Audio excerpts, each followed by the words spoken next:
கோடி அற்புதங்கள் செய்த பதுவையின் நாயகரே அந்தோணியாரே.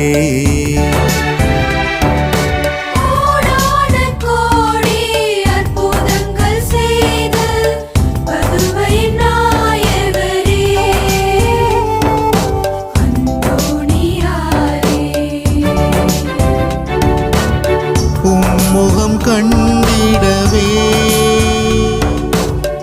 ஆலயம் தேடி வந்தோ.